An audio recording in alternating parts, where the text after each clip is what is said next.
எங்கள் வீட்லேருந்து ரொம்ப சந்தோஷமாக கிளம்பி சரவணனும் தங்கமயிலும் சென்னையிலையும் போய் இறங்கிறாங்க. சென்னையில் இறங்குனக்கு பிறகு இங்கே நம்ம எங்கே போய் தேடுறது, நம்ம ஹோட்டல் எங்கே புக் பண்ணியிருக்கோன்னு தெரியும்ல, சரி வா நம்ம கேப் புக் பண்ணி போயிடலாம் அப்படின்னு சொல்கிறாங்க சரவணன்.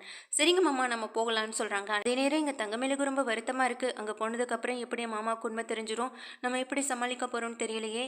இவர் ஒத்துப்பாரா, 20,000 பணத்தை மாமாட்ட கேட்டு எப்படியாவது கட்டிடுவாரா, இப்படி பல சந்தேகங்கள்ல சரவணன் கூட கிளம்பிட்டு இருக்காங்க. அந்நேரம் பார்த்து எங்கள் கேப் புக் பண்ணிட்டு வெயிட் பண்ணிட்டு இருக்காங்க அங்கே பஸ் ஸ்டாண்ட் பக்கத்தில். அந்நேரம் பார்த்து தான் இங்கே தங்கமயிலுக்கு அவங்க அப்பாவுக்கு தெரிஞ்சவங்க அங்கே அந்த கடைக்கு பின்னாடி நின்றுட்டுருக்காங்க. அன்னைக்கு கல்யாணம் பண்ணப்போ நம்ம போய் சண்டை போட்டோமே அந்த பொண்ணு தானடா அது அப்படின்னு கேட்குறாங்க. ஆமாம், கல்யாணம் முடிஞ்ச கையோட நமக்கான பணத்தை செட்டில் பண்ணுறோன்னு அந்த பாக்கியம் சொன்னிச்சு. இப்போது இது நாள் வரைக்கும் பணத்தை எடுத்து கையில் கொடுக்க கூட இல்லை.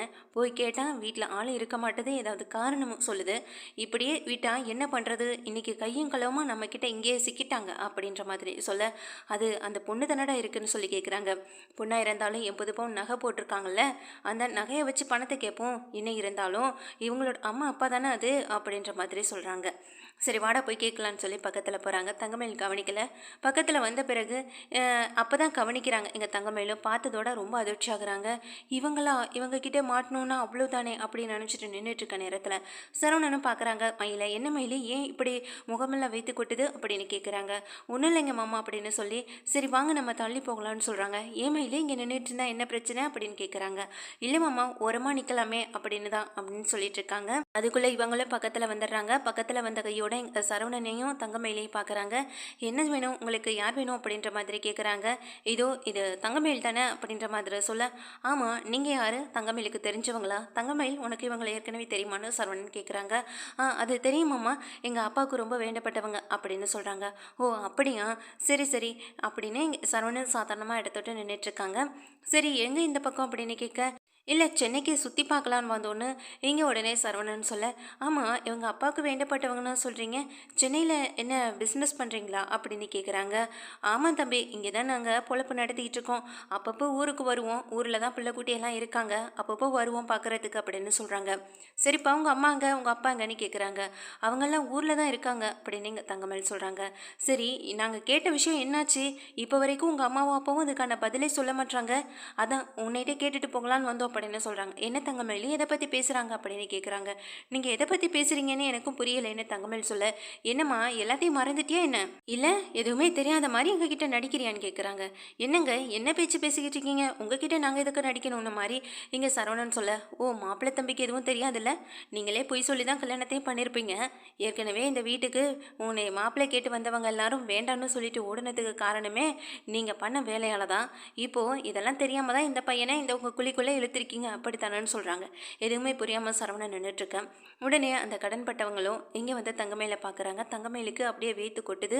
ஏதாவது உண்மையை உளறிட போகிறாங்களோன்ற பயத்தில் நின்றுட்டுருக்காங்க. சரிங்க நான் அப்பா கிட்ட பேசுகிறேன், இப்போதைக்கு நீங்கள் கிளம்புங்க அப்படின்னு சொல்கிறாங்க. என்ன எங்களை கிளம்ப சொல்கிறதுக்கு நீ யாருமா, இது ஒன்றும் உங்கள் வீடு கிடையாது, உங்கள் வீட்டுக்கு வந்தால் தான் கிளம்புங்கன்னு சொல்லி விரட்டி அடிப்பீங்க. அதுவும் எங்ககிட்டேருந்து வாங்கின பணத்தை கூட கொடுக்க முடியாமல் உங்கள் அம்மா உங்கள் 80 பவுனில் நகையும் போட்டு கல்யாணத்தை பண்ணி கொடுப்பாங்க. நாங்கள் கேட்குற பணத்தை திருப்பி கொடுக்கறதுக்கு மட்டும் உங்கள் அப்பா வளைய முடியாது. அதுவே எங்ககிட்ட பணம்னு வந்து நிற்கும் போது மட்டும் நல்லா பல்ல கட்டிட்டு பணத்தை வாங்க வேண்டியது. நாங்கள் போய் அதே பணத்தை, அதுவும் எங்களோட பணத்தை தானே திருப்பி கேட்குறோம், உங்கள் வீட்டில் இருக்க பணத்தை ஒன்று கேட்கலையே அப்படின்ற மாதிரி சண்டை போடுறாங்க. இப்போ எதுக்குங்க இங்கே பேசிக்கிட்டு இருக்கீங்கன்னு சொல்லி தங்கமயில் சொல்ல, என்ன மயில் என்ன பேசிக்கிட்டு இருக்காங்க, என்ன கடனா, அத்தை மாமாவும் கடனாக வாங்கியிருக்காங்க அப்படின்னு இங்கே இப்போ சரவணன் கேட்குறாங்க. அது இல்லை மாமா, கல்யாணத்துக்காக கொஞ்சம் கடன் பட்டிருந்தாங்கன்னு சொல்லிட்டு இருந்தேன்ல, அந்த கடன் தான் சொல்ல, என்னது கல்யாணத்துக்காகவா, கல்யாணத்துக்கு முன்னாடியே இவங்க வீட்டில் ஏகப்பட்ட கடன் வாங்கியிருக்காங்க. நாங்கள் மட்டும் இல்லை தம்பி, ஊருக்குள்ளே போய் விசாரிச்சு பாருங்கள், ஊருக்குள்ளே 1000 பேர்கிட்ட கடன் வாங்கி வச்சுருக்காங்க. இதோ இந்த தங்கமயிலோட அப்பா ஒரு வேலைக்கு கிளம்புறதில்ல, வீட்டிலே தான் இந்நேரமும் இருந்துகிட்டு இருப்பாரு. அவங்க அம்மா தான் அப்பப்போ எங்கேயாவது வேலைக்கு போய்ட்டு குடும்பத்தையும் ஏற்று நடத்திட்டு இருந்தாவோ, இப்போ அதுவும் கிடையாது. ஆனால் செலவு மட்டும் அதிகமாக பண்ண வேண்டியது, வரவே இல்லை. ஆனால் செலவு மட்டும் எப்படி தம்பி பண்ண முடியும், இதில் 80 பவுன் நகை வேற, அதுவும் உண்மையாக பொய்யான்னு கூட தெரியற. இந்த 80 பவுன் நகை எங்கேருந்து வந்ததுன்னு தெரியல, கொள்ளையடிச்சிட்டு வந்தாங்களா என்ன என்னமோ என்ன நடக்குதுன்னு தெரியல. ஆனா அதெல்லாம் இருந்துட்டு போகட்டும். எங்களுடைய கடனை எங்களுக்கு எப்ப திருப்பி அடைப்பீங்க அப்படின்னு கேட்குறாங்க. இப்போ இத கேட்ட இங்க சரவணன் ஆடி போய் நிக்கிறாங்க. என்னமேல் பேசிக்கிட்டு இருக்காங்க இவங்க. என்ன நடக்குது எனக்கு எதுவுமே புரியலன்னு சொல்ல, உங்களுக்கு எதுவுமே புரியாது தான் தம்பி. ஏன்னா நீங்க புரியாம நிக்கிறத பார்த்தாலே தெரியுது உங்களுக்கு எந்த உண்மையும் தெரிஞ்சிருக்காதுன்னு. அதெல்லாம் விடுங்க தம்பி. நீங்க இந்த விஷயத்த வீட்ல போய் பேசிக்கோங்க. இப்போ எங்களுக்கான பணம் வந்தாகணும். உன்னைய நாங்க இங்க விட்டுட்டோம்னா, அதுக்கப்புறம் எங்களுக்கு வர வேண்டிய பணமும் வராமலே போயிடும். என்ன மயிலு, எங்களுக்கு பணத்த திருப்பி குடுக்க முடியுமா இல்லையா? அப்படின்னு சொல்லி கேட்குறாங்க. இல்ல இப்போதைக்கு என்கிட்ட அவ்வளோ கையில பணம் இல்ல அப்படின்னு எங்க தங்கமயில் சொல்ல, இத கேட்டவங்களும் எங்க காதல் என்ன பூ சுத்தலான்னு பார்க்குறியா? உங்க வீட்ல போட்ட நகை 80 பவுன் இருக்குல்ல, அந்த நகைய வச்சு எங்களுடைய கடன அடைக்கலாமே. எங்க கடன் இல்ல, உங்க அம்மா வாங்கியிருக்க மொத்த கடனையுமே அடைச்சிடலாமே அப்படிங்கிறாங்க. இத கேட்ட மயில் அதிர்ச்சியில அப்படியே நின்னுட்டு இருக்காங்க. இப்போ என்ன பண்றதுன்னு தெரியல. உடனே சொல்றாங்க, நான் என்ன நகைய கையோடையா கொண்டு வந்திருக்கேன். எல்லாம் அங்க பேங்க் லாக்கர்ல தானே இருக்கு. ஊருக்கு வந்ததுக்கு பிறகு அதை பத்தி பேசிக்கலாமே. இப்போ எதுக்கு இங்க இதை பத்தி பேசிக்கிட்டு அப்படின்னு சொல்லி கேட்டுக்கிட்டு இருக்காங்க. உடனே அங்க பக்கத்துல நின்ன ஒரு ஆமாப்பா, நம்ம அவங்க அம்மா அப்பா வாங்கின கடனுக்காக இந்த பொண்ணுகிட்ட கோவப்பட்டு என்னாக போகுது. பேசாம ஊர்ல போய் கேட்டுக்கலாம். அதான் இந்த பொண்ணே தாரேன்னு சொல்லிடுச்சே அப்படின்னு சொல்ல, நீ சொல்றதும் சரிதான். நீ சொல்றதை நம்பிதான் நாங்களே இப்போ ஊருக்கு கிளம்புறோம். எங்க பொண்டாட்டி பிள்ளைங்களை பார்க்கறதுக்காக தான் ஊருக்கு போறோம்.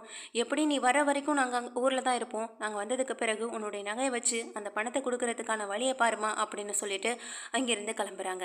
இவங்க போனதுக்கு பிறகு மயிலை பார்க்குறாங்க சரவணன். என்ன என்ன மயிலு, அப்போ உங்க வீட்டில் ஏகப்பட்ட கடன் இருக்கா என்ன? அந்த எல்லாம் கடனெல்லாம் இருக்கும் பொழுது உனக்கு எதுக்கு இவ்வளோ நகை போடணும்? அவங்க கடனை அடைச்சது போக அதில் மீதி எவ்வளோ காசு இருக்கோ அதுக்கேற்ற மாதிரியான நகையை உனக்கு போடலாமே. இப்படி 80 பவுன் நகையை போட்டு இப்போ பாரு, ரோட்டில் நிற்கிறவங்க எல்லாரும் நம்மளை தான் வேடிக்கை பார்க்குறாங்க. நம்ம என்னமோ கடன்பட்டு ஊரை விட்டு ஓடி வந்த மாதிரி இல்லை, இங்கே இவங்க நம்மக்கிட்ட நடந்துக்கிறாங்க. இது நாள் வரைக்கும் எங்கள் வீட்டில் இப்படி நடந்ததே கிடையாது. நாங்கள் வேணா மற்றவங்களுக்கு உதவி செய்வோமே தவிர யார்கிட்டையும் எங்கள் வீட்டில் கடன் பட்டதும் கிடையாது. ஆனால் இன்னைக்கு பாரு மயில என்னாச்சுன்னு அப்படின்னு சொல்லிட்டு மயிலை பார்க்க, எனக்கே இது தெரியாது மாமா, என்னை மன்னிச்சிருங்க மாமா, இப்படி ஒரு விஷயம் நடக்கணும் கூட நான் எதிர்பார்க்கலன்னு சொல்லிட்டு இருக்காங்க. முதல் வேலையாக ஊருக்கு போன கையோட இருக்கிற நகையை எடுத்து இவங்க கிட்டே கொடுத்துடணும். அதுக்கப்புறம் உங்கள் அம்மாவது உங்கள் வீட்டில் இருக்க நகையாவது அந்த நகையை வச்சு அவங்க கடனையாவது அடைக்கட்டும். இதுக்கப்புறம் அந்த நகையெல்லாம் நம்ம வீட்டில் லாக்கரில் இருக்கணும்னு அவசியம் இல்லை. அது எங்கே இருக்கணுமோ அங்கே இருக்க வேண்டிய இடத்துல கொடுத்துடலாம், சரியா அப்படிங்கிறாங்க. இது கேட்ட மயிலுக்கு ரொம்ப பதட்டமாக இருக்குது. அப்போ ஊருக்கு போன கையோட இந்த பிரச்சனையை வேறு நம்ம சந்திக்கணுமா அப்படின்ற மாதிரியான யோசனையில் இருந்துகிட்டு இருக்காங்க. சரிவா, நம்ம கேப் புக் பண்ணோம், வந்துடுச்சு, கிளம்பலான்னு சொல்லிட்டு இப்போ அந்த லொக்கேஷனுக்கு போகிறாங்க. அங்கே போய் இறங்கினதுக்கு பிறகு அங்கே வந்துட்டு நேராக அந்த ஹோட்டல் ரூம்குள்ளே போய் பார்க்குறாங்க. போய் பார்த்தா அவங்க சொல்கிற விஷயம் இங்கே பேரதிர்ச்சியை கொடுக்குது சரவணனுக்கு. என்ன 20,000 சொல்கிறாங்க மயிலு, நீ சரியாக தான் பார்த்தியா அப்படின்னு சொல்லி கேட்குறாங்க. நான் சரியாக தான் பார்த்தேன் மாமா. சரி, எதுக்கும் ஒரு தடவை மாமா கிட்ட ஃபோன் பண்ணி கேளுங்க, அவரால் நமக்கு இந்த பணத்தை அனுப்ப முடியுமான்னு சொல்லி கேளுங்கன்னு சொல்ல. என்ன மயிலு, சொன்னதே மறந்துட்டியா? அப்பாவே இவ்வளோ கஷ்டப்பட்டு இந்த நிலைமைக்கு வந்திருக்காங்கன்னு தெரியும். நம்ம 4 நாள் செலவு பண்ணுறதுக்கு 4 நாள் தங்குறதுக்கு 20,000 செலவு பண்ணணுமா என்ன? எனக்கே இது மனசு கேட்க மாட்டுது. அப்பா கொடுத்து 5,000 வச்சு எப்படியாவது நம்ம இங்கேருந்து சமாளிச்சலான்னு பார்த்தா, நீ என்னடா நான் 20,000க்கு செலவு வைக்கிறேன். என்னால் இதை கொஞ்சம் கூட ஏற்றுக்கவே முடியாது மயிலு அப்படின்னு சொல்கிறாங்க. என்னம்மாம்மா இவ்வளோ தூரம் வந்துட்டு நம்ம இங்கே தங்காமல் போனால் எப்படி அப்படின்னு சொல்ல, உங்ககிட்ட பணம் இருக்கா? உங்கள் அம்மா எதுக்கு எடுத்தாலும் நான் பார்த்துக்கிறேன், செலவெல்லாம் நான் பார்த்துக்கிறேன்னு சொல்கிறாங்கல்ல. ஒரு தடவை அம்மாவுக்கு ஃபோன் பண்ணி கேளுன்னு சொல்ல, எங்கள் அம்மா கிட்டே கேட்குறது சரியாக இருக்குமா? அது நல்லாவும் இருக்காதேன்னு சொல்ல, அவங்க வந்து கேட்குறது மட்டும் சரியா? அப்பெல்லாம் வாய மூடிட்டு இருந்தேன், இப்போ நான் கேட்க சொன்னால் மட்டும் சரியாக இருக்குமான்னு என்கிட்ட கேட்குற அப்படின்னு இங்கே தங்கமயில் கிட்ட சரவணனை கோவப்படுறாங்க. என்ன மாமா வந்த இடத்துல என்கிட்ட கோவப்படுறீங்களேன்னு சொல்ல, பின்ன என்ன மயில், இதுக்கப்புறம் 5,000 ரூபாய்க்கு மேலே அப்பாவுக்கு எந்த செலவும் வைக்கக்கூடாதுன்னு உங்ககிட்ட நான் படித்து வீட்டிலேயே சொன்னேன். ஆனால் இங்கே வந்த பிறகு மொத்தமாக 20,000க்கு நீ வந்து செலவு வைக்கணும்னு நினச்சா அதையினால் எப்படி ஏற்றுக்க முடியும் அப்படின்னு சொல்லிட்டு இருக்காங்க. இப்போ என்னமாம்மா பண்ணுறதுன்னு சொல்லி கேட்க, இப்போ என்கிட்ட வந்து கேட்டு என்ன ஆக போகுது? இதுக்கு தான் நான் அப்போவே சொன்னேன், ஒரு தடவைக்கு பல தடவை பாருன்னு. அப்போல்லாம் பார்த்துட்டேன்னு சொல்லிட்டு இப்போ என்ன பண்ணுறதுன்னு என்கிட்ட கேட்டால் நான் என்ன பண்ண முடியும்னு இங்கே சரவணன் சொல்கிறாங்க. பேசாமல் கிளம்ப நம்ம ஊருக்கே போகலான்னு சொல்ல, என்னமாம்மா இவ்வளோ தூரம் வந்துட்டு ஊருக்கு போகலான்னு சொல்கிறீங்களேன்னு சொல்ல, இதை கேட்ட இங்கே சரவணன் சொல்கிறாங்க, அப்பா நம்ம செலவுக்கு கொடுத்ததே இவ்வளவு தான். இதை தாண்டி வரும்பொழுது நம்மளால் எதுவுமே பண்ண முடியாது.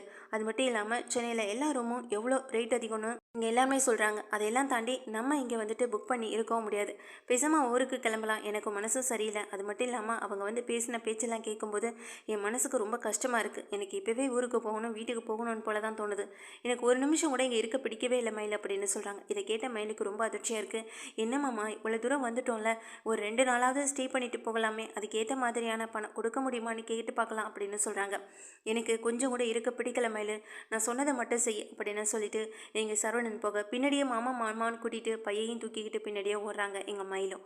அதுக்கு பிறகு இங்கே வீட்டில் இருக்க பாண்டியனும் கோமதியும் காலையில் விடிஞ்ச கையோட இந்நேரம் அவங்க 2 பேரும் சென்னை போய் சேர்ந்திருப்பாங்கல்ல அப்படின்னு சொல்லி பேசிக்கிட்டு இருக்காங்க. நேற்று மதியம் புறப்பட்டவங்க எப்படியும் நைட்டுக்குள்ளே போய் சேர்ந்துருப்பாங்க அப்படின்னு சொல்லி எங்கே வந்து பாண்டியன் கிட்ட சொல்லிக்கிட்டு இருக்காங்க கோமதியும் பேசிக்கிட்டு இருக்க நேரத்தில் வீட்டு வாசலில் 2 பேர் வந்து நிற்கிறத பார்த்து அதிர்ச்சியில் அரசி உள்ளே ஓடி வராங்க. என்னாச்சு எதுக்கடி இப்படி ஓடி வரேன்னு கேட்கா, அண்ணனும் அண்ணியும் அப்படிங்கிறாங்க. என்னடி அண்ணனும் அண்ணியும்னு சொல்லிட்டே இருக்க, என்ன விஷயம் அப்படின்னு கோமதி கேட்க, இல்லைம்மா நம்ம சரவணன் அண்ணனும் அண்ணியும் வந்து வாசலில் நின்றுட்டு இருக்காங்கன்னு சொல்ல, என்னப்பா சொல்கிறேன், நேற்று மதியம் தானே கிளம்பி போனாங்க, அதுக்குள்ளே எப்படி இங்கே வந்தாங்க அப்படின்ற மாதிரியான ஒரு அதிர்ச்சியில் எங்கள் பாண்டியன் கிளம்பி போக, என்னடா சரவணா என்னாச்சு அப்படிங்கிறாங்க. எதுவுமே பேசாமல் சரவணன் ரொம்ப கோவமாக உள்ளே போகிறாங்க. என்னப்பாச்சு என்னாச்சு, எதுக்குடா இப்படி போன விதத்துக்கு திரும்பி வந்துட்டேன், அங்கே ஹோட்டல் ரூம் எதுவும் முடிட்டாங்களா, இல்லை வேறு எதுவும் பிரச்சனையா, போகிற வழியில் எதுவும் அப்படின்ற மாதிரி கேட்குறாங்க. அதெல்லாம் ஒன்றும் இல்லை மாமா அப்படின்னு சொல்லிட்டு இங்கே வந்து நின்றுட்டுருக்காங்க தங்கமயிலும். இங்கே சரவணன் கிட்டே எல்லாரும் கேள்வி கேட்க சரவணன் அதுக்கு பிறகு தான் நடந்த விஷயத்த சொல்கிறாங்க.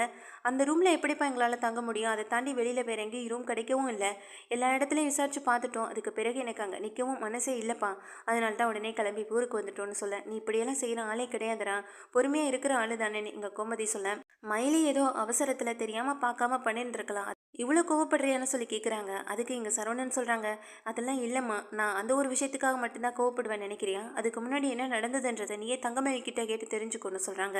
இதை கேட்ட இங்கே தங்கமயிலும் அப்படியே அழுதுட்டு நின்றுட்டே இருக்காங்க. என்னடி என்னதான் ஆச்சு, நீயாவது சொல்லுன்னு சொல்ல, அப்பயுமே எதுவுமே பேசலை, அதெல்லாம் எப்படிம்மா பேசுவான், நான் சொல்கிறத மட்டும் முதல்ல செய்யுமா, இங்கே லாக்கரில் இருக்க 80 பவுன் நகையை முதல்ல எடுத்துகிட்டு வா, அதை கொண்டு போய் அவங்க வீட்டில் கொடுத்துட்டு வரணும் அப்படிங்கிறாங்க. இதை கேட்ட பாண்டியனை அதிர்ச்சியில் அப்படியே நின்றுட்டுருக்காங்க. என்னடா என்னாச்சு, இப்படி நீ எந்த ஒரு முடிவையும் என்கிட்ட கேட்காம நீ எடுக்க மாட்டியே, இப்படி ஒரு முடிவை எடுக்கிறேன்னா அதுக்கு பின்னாடி என்ன காரணம் இருக்குது, அது முதல்ல சொல்லுன்னு எங்கள் பாண்டியன் கேட்குறாங்க. அதுக்கு பிறகு தான் எங்கள் சரவணன் சொல்கிறாங்க, அங்கே நடந்த விஷயம் எல்லாத்தையுமே சொல்கிறாங்க. என்னப்பா மயிலே, இவன் சொல்கிறதெல்லாம் உண்மையா, உங்கள் வீட்டில் அவ்வளோ கடனாக இருக்குது, அவ்வளோ கடனை அடைக்காமல் எதுக்குப்பா உனக்கு 80 பவுனில் நகை போடணும், நீங்கள் குழலி கேட்டது அப்படின்றதுக்காக அதை செய்யணுன்ற ஒரு விஷயம் இல்லையே, நாங்கள் அதை கேட்கவே இல்லையே, உனக்கு நகையை போடாமல் கல்யாணம் பண்ணியிருந்தாலும் கூட எங்களுக்கு அதை பற்றி எந்த கவலையும் இல்லை, நாங்கள் வருத்தப்பட்டிருக்கவும் மாட்டோம், இப்படி எதுக்காகப்பா நகையை போட்டு பின்னாடி இந்த மாதிரி ஒரு பிரச்சனை ஏற்படுத்துறதுக்கா அப்படின்ற மாதிரி கேட்குறாங்க. அது இல்லை மாமா, அம்மாவும் அப்பாவும் அதை தனிப்பட்ட முறையில் அடிச்சிருந்தா சொன்னாங்க, ஆனால் இப்போ வரையும் பணம் கொடுக்காம இருக்காங்க, அது என்னன்னு தான் எனக்கும் தெரியலைன்ற மாதிரி சொல்ல, அது எப்படி உனக்கு தெரியாமல் இருக்கும், ஒரு நாளைக்கு எத்தனை தடவை நான் பார்க்கும் போதெல்லாம் உங்கள் அம்மா கிட்ட ஃபோன் பேசிட்டு தானே இருக்க, அப்படி இருக்கப்போ உனக்கு எதுவுமே தெரியாமல் இருக்காது மயிலுன்னு சரவணன் கோவப்படுறாங்க. அம்மா நாளைக்கு எல்லாம் வேண்டாம், இன்றைக்கே நீங்கள் போய் அங்கே லாக்கரில் இருக்க எல்லா நகையும் எடுத்துகிட்டு வாங்க, அந்த நகையை முழுக்க கொண்டு போய் அடகுல வைப்போமோ இல்லை என்னமோ தெரியலை, அதை வச்சு அவங்களோட கடன் அடைக்கிறதுக்கு அந்த பணத்தை கொண்டு போய் கொடுத்துட்டு வருவோம், பின்னால் நமக்கு இது எந்த பிரச்சனையும் வராதில்ல, நம்மளும் இப்படி அவங்க போட்ட நகையை வாங்கி லாக்கரில் வச்சுட்டு அவங்க கஷ்டப்படுறதை பார்த்துட்டு நம்மளும் சும்மா இருக்க முடியாதுல்ல, நம்மளும் இந்த ஒரு உதவி அவங்களுக்கு பண்ணுவோம், இதுக்கப்புறம் இந்த மாதிரியான தப்பு நடக்காமலும் நம்ம பார்த்துப்போம் அப்படின்னு சரவணன் சொல்ல, இதை கேட்ட பாண்டியன் சொல்கிறாங்க, நீ சொல்கிறதெல்லாம் சரிதாண்டா சரவணா, ஏதாவது 1-2 நகையை போட்டுக்கிறத வச்சுட்டு மீதி நகையை எடுத்துகிட்டு போய் அவங்க வீட்டில் கொடுக்குறதான் சரின்னு எனக்கும் தோணுதுன்னு சொல்கிறாங்க.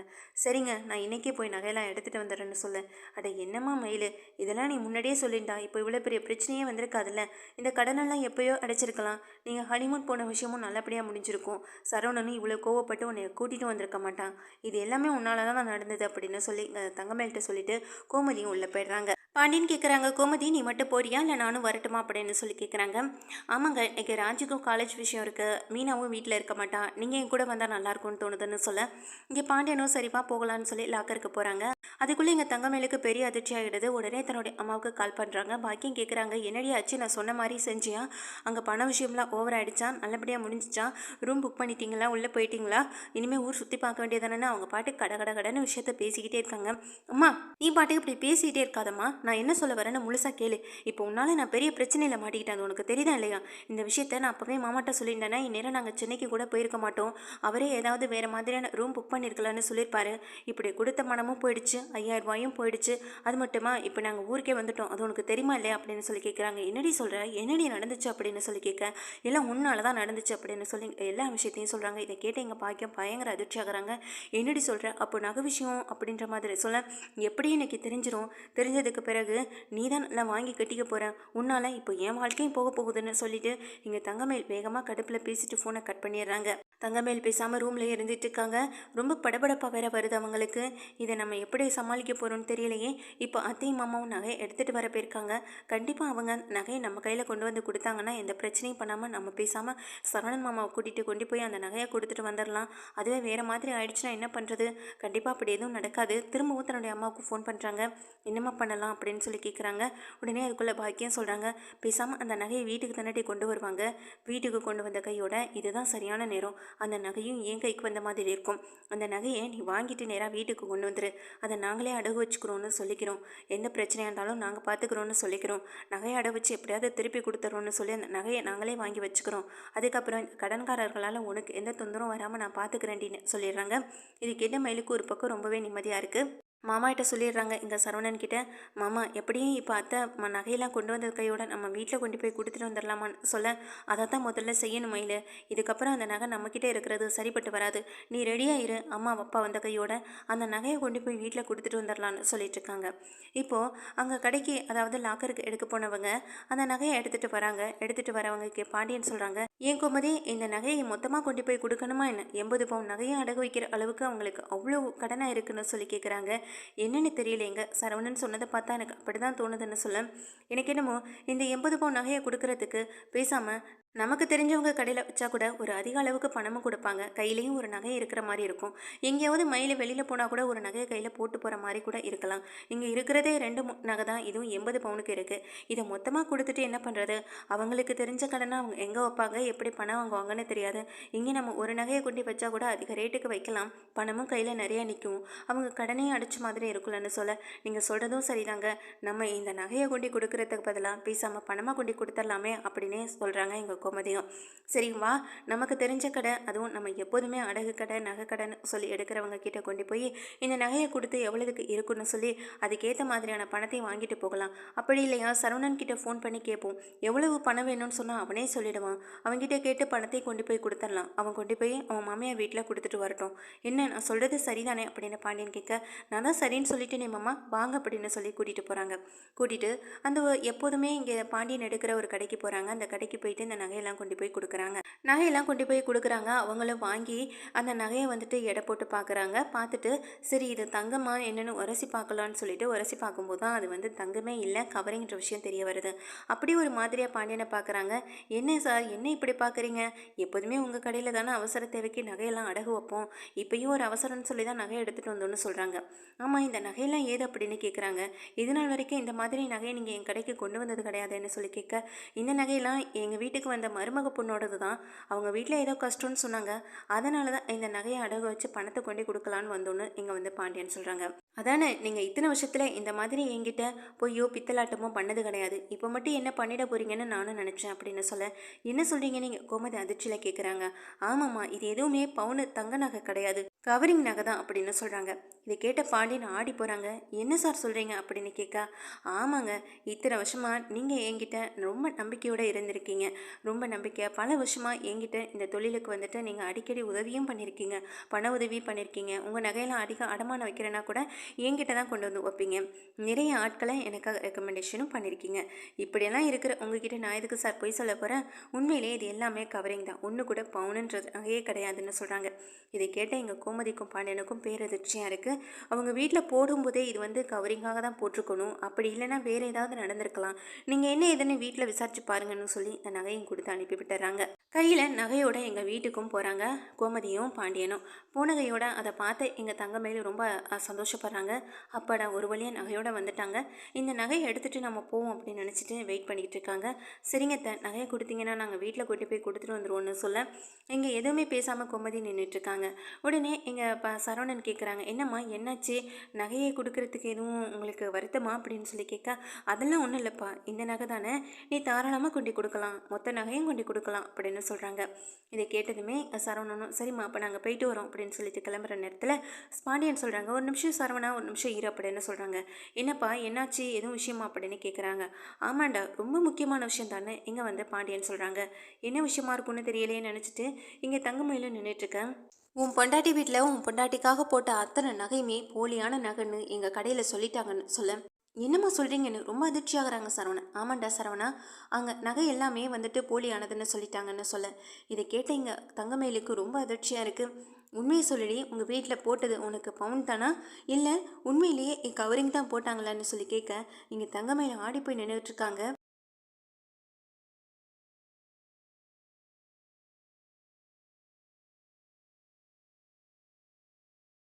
உண்மை சொல்லு மயிலுன்னு கேட்க எல்லாருமே பக்கத்தில் வந்து நிற்கிறாங்க. என்னாச்சுன்னு இங்கே ராஜி கேட்க, ராஜிக்கு மீனாவுக்குன்னு எல்லாருக்கும் எல்லா விஷயமும் தெரிஞ்சு போயிடுது. அதுக்கு பிறகு தான் இங்கே வந்துட்டு கோமதி கேட்டுகிட்டே இருக்காங்க. அதுக்கு பதிலே சொல்லாமல் வந்துட்டுருக்காங்க. பொறுமையாக இருங்கத்த, அவங்களே சொல்லுவாங்கன்னு இங்கே ராஜி மீனாவும் சமாதானப்படுத்துகிறாங்க கோமதியை. ஆனால் இங்கே கோவத்தின் உச்சத்தில் இருந்துக்கிட்டு இருக்காங்க சரவணன். சரவணன் என்ன பண்ணுறாங்கன்னா, யார்கிட்டையும் எந்த விவரத்தையுமே பேசல. அந்த நகையை தன்னுடைய அம்மா கையிலேருந்து வாங்குறாங்க. இன்னொரு கையில் இங்கே தங்கமையில பிடிக்கிறாங்க. வா போகலாம் அப்படின்னு சொல்லி இழுத்துட்டு போகிறாங்க. இங்கே வந்து பாண்டியன் கேட்குறாங்க, என்னடா எங்கே கிளம்பிட்ட, இருடா ஒரு நிமிஷம் அப்படின்னு சொல்கிறாங்க. உடனே பாண்டியன் சொல்கிறாங்க, எங்கேயுமே போக வேண்டாம், முதல்ல நில்லு, நான் சொல்கிறத முதல்ல கேளு அப்படிங்கிறாங்க. என்னப்பா இதுக்கப்புறம் என்னால் பொறுமையாக இருக்க முடியாதுப்பா அப்படின்னு சொல்ல, இங்கே பாண்டியன் சொல்கிறாங்க, தங்கமயில பார்த்து உங்கள் அம்மா பண்ண விஷயம் கண்டிப்பாக உனக்கு தெரியாமல் இருந்திருக்காது, உண்மையை சொல்லுமா மயிலுன்னு சொல்ல, இங்கே கண்கலங்கி அழுகவும் ஆரம்பிச்சிடுறாங்க. சரி, இப்போது நான் என்ன முடிவெடுக்கிறனோ அதுக்கு நீங்கள் எல்லோரும் கட்டுப்படுவீங்கன்னு நினைக்கிறேன்னு பாண்டியன் சொல்கிறாங்க.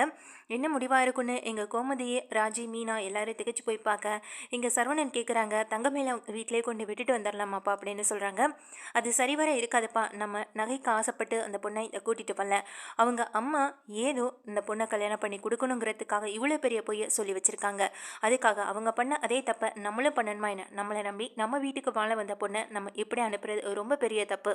அப்படி நம்ம இவங்க ஒரே ஒரு பொய்யை இவ்வளோ பெரிய பொய்யை சொல்லியிருக்காங்க, இதை தவிர்த்து வேறு ஏதாவது பொய் சொல்லியிருந்தா கூட நம்ம யோசிக்கலாம். ஆனால் ஒரு பொய் தானே சொல்லியிருக்காங்க, அதுவும் இந்த நகை விஷயத்தில். அதுக்காக விட்டு கொடுத்து போகிறது நல்லதுன்னு எனக்கு தோணுதுன்னு சொல்ல, இதை கேட்ட சரவணன், எனக்கு இதில் கொஞ்சம் கூட நம்பிக்கை இல்லை, அது மட்டும் இல்லாமல் எனக்கு இதில் உடன்பாடே இல்லைப்பான்னு சொல்கிறாங்க. என்னடா அப்பா இவ்வளவு சொல்கிறாங்கல்ல, கொஞ்சம் பொறுமையாக இரு, கொஞ்சம் பொறுமையாக யோசிப்போம், இதனால் நம்ம குடும்பத்துக்கும் கெட்ட பேர் தானே வரும்னு கோமதி சொல்கிறாங்க. இதனால் யோசிக்கிறாங்க சரவணன். அப்போ நான் சொல்கிற ஒரு விஷயத்த நீங்களும் ஏற்றுக்கணும் அப்படின்னு சொல்ல, என்னவா இருக்குன்னு இங்கே எல்லாரும் அதிர்ச்சியில் அப்படியே சரவணனை பார்க்குறாங்க. அதுக்கு சரவணன் சொல்கிறாங்க, இவ்வளோ பெரிய பையன் நம்ம குடும்பத்துலேருந்து மறைச்சிருக்காங்க, இன்றைக்கி அந்த குடும்பத்தால் நான் அங்கே சென்னையில் எல்லாம் முன்னாடி அசிங்கப்பட்டு நின்னதான் மிச்சம். அப்படி அதுக்கான ஒரு பலனை நான் இங்கே திருப்பி கொடுக்கணும்னா கண்டிப்பாக இனிமேல் தங்கமயில் அவங்க அம்மா அப்பா கூட எந்த கான்டாக்ட் வச்சுக்க கூடாது, அவள் இனிமேல் அவங்க வீட்டுக்கும் போகக்கூடாது, நான் என்ன சொல்கிறேனோ அதை படி கேட்டு நடந்துக்கணும் தான் சொல்ல, இதை கேட்டு தங்கமயில் ஆடி போய் அதிர்ச்சியில் வாயை பிளந்து எங்கள் சரவணனை பார்த்துட்டு இருக்காங்க. என்னமாமா அப்படின்னு சொல்லி வாயை பிளக்க, உனக்கு இதுக்கு சம்மதம்னா நீ இங்கே இருக்கலாம் மயில், அப்படி இல்லையா உனக்கு உங்கள் அம்மா அப்பா முக்கியம், அவங்க சொல்கிறத கேட்டு நடக்கிறதா முக்கியம்னு நீ நினச்சேன்னா பேசாமல் நீ அவங்க கூட போய் இருந்துக்கோ அப்படின்னு சொல்லிடுறாங்க. இதை கேட்ட மயிலுக்கு பயங்கரமான பேரதிர்ச்சியாக இருக்குது. நம்ம சொன்ன ஒரு பொய்யுக்கே இவ்வளோ பெரிய பிரச்சனை, இவ்வளோ பெரிய தண்டனை கொடுக்குறாங்கன்னா நம்ம இன்னும் எத்தனையோ பொய் சொல்லியிருக்கோம், அதெல்லாம் தெரிய வந்ததுன்னா இந்த வீட்டில் நம்ம வாழவே முடியாதே நினச்சி அந்த பயத்தில் இருந்துக்கிட்டு இருக்க இங்கே பாண்டியனும் சரிவர பேசாமல், கோமதியும் சரிவர பேசாமல், இங்கே சரவணன் முகம் கொடுத்து கூட பார்க்காம பேசாமல் போகிறது இங்கே பெரிய கஷ்டமாக இருக்குது. அந்த கஷ்டத்திலே தான் இப்போ தங்கமயில இருந்துகிட்ருக்காங்க.